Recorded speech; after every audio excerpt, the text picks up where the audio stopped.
বন্ধুরা একটি YouTube channel মনিটাইজেশনের ক্ষেত্রে কিন্তু 4000 ঘন্টা ওয়াচ টাইম এবং 1000 সাবস্ক্রাইবার দরকার। যখন একটি ইউটিউব চ্যানেলে 4000 ঘন্টা ওয়াচ টাইম এবং 1000 সাবস্ক্রাইবার পূরণ হয়ে যায় তখন কিন্তু আমরা ওই চ্যানেলটা মনিটাইজেশনের জন্য আবেদন করি এবং ইউটিউবের যে রিভিউ টিম আছে তারা কিন্তু আমাদের চ্যানেলটা দেখে যে 4000 ঘন্টা ওয়াচ টাইম এবং 1000 সাবস্ক্রাইবার লিগ্যাল কিনা এবং 4000 ঘন্টা ওয়াচ টাইম কিভাবে ওই চ্যানেলে গেইন হলো বা আসলো। যদি তাদের কাছে আনলিগাল মনে হয়, ওই ওয়াচ টাইম গুলো যদি আনলিগাল মনে হয়, তারা কিন্তু ওই ওয়াচ টাইম গুলো কেটে বাদ দিয়ে দেয়, তখন কিন্তু আমাদের চ্যানেলটা আর মনিটাইজ করা সম্ভব হয় না। আজকের ভিডিওর মাধ্যমে জানবো যে কোন ধরনের ভিডিওর ওয়াচ টাইম আপনার চ্যানেলে যোগ হবে না এবং সেই ভিডিওগুলো ওয়াচ টাইম আপনি কিভাবে আপনার চ্যানেলে যোগ করবেন। তবে মূল ভিডিওতে চলে যাওয়ার আগে বলছি, যারা এখন এই পরিবারের সদস্য নেই চ্যানেলটি সাবস্ক্রাইব করে অবশ্যই এই পরিবারের সদস্য হয়ে যাওয়ার জন্য অনুরোধ করা হলো। নাম্বার 1 হলো প্রাইভেট ভিডিও। আমরা যখন ইউটিউবে একটা ভিডিও আপলোড করি, যে কোনো কারণবশত আমরা কিন্তু ভিডিওটা প্রাইভেট করে রাখি এবং সেখান থেকে যত ভিউ যত ওয়াচ টাইম আমাদের চ্যানেলে আসুক না কেন, ওই ভিডিওর ওয়াচ টাইম কিন্তু আমাদের চ্যানেলের সাথে যুক্ত হবে না। যখন আপনি আপনার চ্যানেলটা রিভিউতে দিবেন বা মনিটাইজেশনের জন্য দিবেন, তখন কিন্তু ওই ভিডিও থেকে যত ওয়াচ টাইম আসবে ওটা কিন্তু কাউন্ট হবে না, ওয়াচ টাইমটা কিন্তু কেটে বাদ দিয়ে দেওয়া হবে। আপনি আপনার চ্যানেলটা মনিটাইজেশন করার আগে আপনার যদি ওই ভিডিওটা যদি পাবলিক করে আপলোড করে দেন, তখন কিন্তু ওই ভিডিও থেকে ওয়াচ টাইম যত আসবে তা কিন্তু আপনার চ্যানেলের সাথে কাউন্ট হবে এবং সফলভাবে আপনি আপনার ইউটিউব চ্যানেলটা মনিটাইজ করতে পারবেন। নাম্বার 2 হলো আনলিস্টেড ভিডিও। বন্ধুরা যে কোনো কারণবশত আমরা আমাদের চ্যানেলের ভিডিওটাকে আনলিস্টেড করে রাখতে পারি অথবা ভুলবশত অনেক সময় হয়ে থাকে এবং আনলিস্টেড ভিডিও থেকে যত ভিউ আসবে যত ওয়াচ টাইম আসবে ওইটা কিন্তু মনিটাইজেশনের সময় কাউন্ট করা হবে না। আপনি মনিটাইজেশনের আগেই খেয়াল করে দেখবেন যে আপনার চ্যানেলে কোনো আনলিস্টেড ভিডিও আছে নাকি এবং আনলিস্টেড যদি ভিডিও থেকে থাকে সেটা কিন্তু পাবলিক করে দিবেন। তা না হলে কিন্তু আপনার ভিডিওর ওয়াচ টাইম কিন্তু ওখান থেকে কমে যাবে এবং আপনার মনিটাইজেশনের সময় অনেক ঝামেলা হতে পারে। তাই আনলিস্টেড ভিডিও যদি আপনার চ্যানেলে থাকে, ওই ভিডিওটা আপনি পাবলিক হিসাবে আপলোড করে দিবেন এবং সেখান থেকে যা ওয়াচ টাইম আসবে তা আপনার চ্যানেলের সাথে যুক্ত হয়ে যাবে। নাম্বার 3 হলো ডিলিট ভিডিও। আমরা যখন ইউটিউবে একটা ভিডিও ডিলিট করি, ওই ভিডিওটার সাথে সাথে ওই ভিডিওতে কাউন্ট হওয়া যত ওয়াচ টাইম কিন্তু তাও ডিলিট হয়ে যায় এবং আপনি যদি তখন যদি ভিডিওটা ডিলিট করে তখন যদি আপনি আপনার চ্যানেলটা মনিটাইজেশনের জন্য পাঠান, তখন ওয়াচ টাইম কমপ্লিট না হওয়ার কারণে কিন্তু আপনার মনিটাইজেশনটা ডিসেবল হয়ে যাবে বা রিজেক্ট করে দিবে।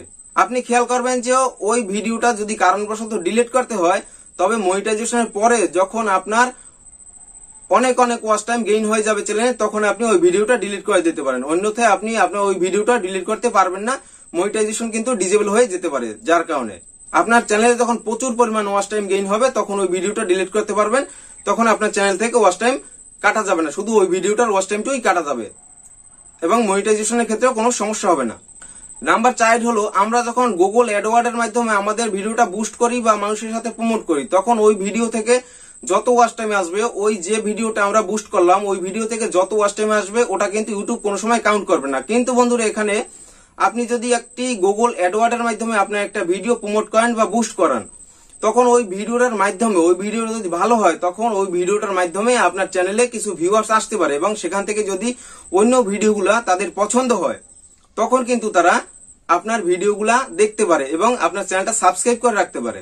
আপনি যখন একটি ভিডিও বুস্ট করবেন তখন ওই ভিডিও থেকে কোনো ওয়াচ টাইম আপনার ভিডিও যুক্ত হবে না, কিন্তু আপনার ওই ভিডিওর মাধ্যমে যখন একজন ভিউয়ার্স আপনার চ্যানেলে আসবে অন্য ভিডিও প্লে করবে, তখন কিন্তু আপনার চ্যানেলে ওয়াচ টাইম গেইন হওয়া শুরু হবে। তাই আপনি আপনার ভিডিও বুস্ট করাতেই পারেন, তাতে কোনো সমস্যা নাই। ওই ভিডিওটার ওয়াচ টাইমটাও শুধু কাউন্ট হবে না, অন্য ভিডিওর ওয়াচ টাইম সবই কিন্তু কাউন্ট হবে। নাম্বার 5 হলো শর্ট ভিডিও। আমরা যখন আমাদের চ্যানেলে অনেক পরিমাণ শর্ট ভিডিও রাখি এবং সেখান থেকে যত ভিউয়ার্স ওই ভিডিওতে আসবে শর্ট ভিডিওতে, তখন কিন্তু ওই ভিডিওর ওয়াচ টাইম কিন্তু যুক্ত হবে না।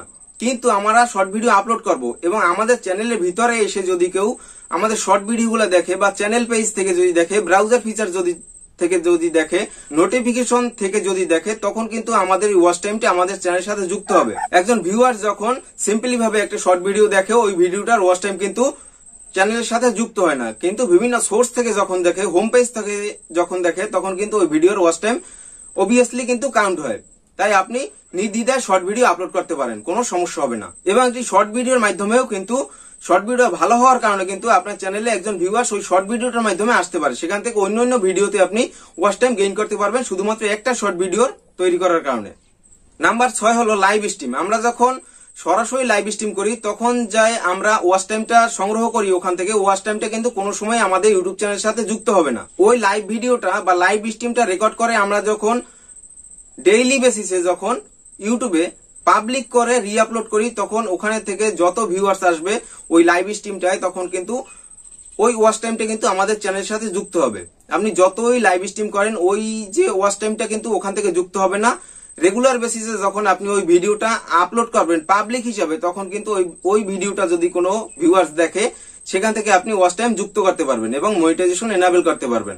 আপনি যদি চিন্তা করেন আমি বেশি বেশি লাইভ স্ট্রিম করব এবং সেখান থেকে ওয়াচ টাইম নিয়ে আমি মনিটাইজেশন এনাবেল করব, তাহলে এটা কোনোদিন সম্ভব না। ওই ভিডিওটা আপনাকে রেগুলার বেসিসে আপলোড করতে হবে পাবলিক হিসাবে। তখন ওখানে যদি ভিউয়ার্স আসে, তখন আপনার ভিডিওটা মানুষ দেখবে এবং সেখান থেকে আপনি ওয়াচ টাইম গেইন করবেন এবং মনিটাইজেশন করতে পারবেন আপনার চ্যানেলটিকে। তাহলে বন্ধুরা, আজকের ভিডিওর মাধ্যমে জানলাম যে একটি চ্যানেলে শুধু 60,000 ঘন্টা ওয়াচ টাইম সংগ্রহ করলেই হবে না, সেটি লিগাল আছে কিনা এবং কোন সোর্স থেকে সেই ভিউটা আসছে, এবং আপনার চ্যানেল মনিটাইজেশন করার জন্য সঠিকভাবে আপনি ওয়াচ টাইম কিভাবে সংগ্রহ করবেন, বিস্তারিত আজকের ভিডিওতে আলোচনা করলাম।